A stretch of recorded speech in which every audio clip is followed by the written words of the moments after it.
حضرت بلال حبشی رضی اللہ تعالیٰ عنہ کا اسلام اور مصائب۔ حضرت بلال حبشی رضی اللہ تعالیٰ عنہ مشہور صحابی ہیں جو مسجد نبوی کے ہمیشہ مؤذن رہے۔ شروع میں ایک کافر کے غلام تھے اور اسلام لے آئے، جس کی وجہ سے طرح طرح کی تکلیفیں دی جاتی تھیں۔ امیہ بن خلف جو مسلمانوں کا سخت دشمن تھا، ان کو سخت گرمی میں دوپہر کے وقت تپتی ہوئی ریت پر سیدھا لٹا کر ان کے سینے پر پتھر کی بڑی چٹان رکھ دیتا تھا تاکہ وہ حرکت نہ کر سکیں، اور کہتا تھا کہ یا اس حال میں مر جائیں اور زندگی چاہیں تو اسلام سے ہٹ جائیں، مگر وہ اس حالت میں بھی آہت آہت کہتے تھے، یعنی معبود ایک ہی ہے۔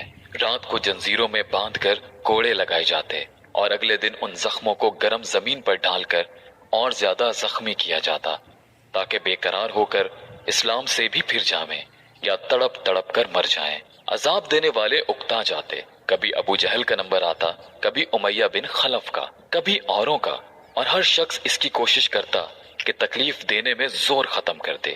حضرت ابو بکر صدیق رضی اللہ تعالیٰ عنہ نے اس حالت میں دیکھا تو ان کو خرید کر آزاد فرمایا۔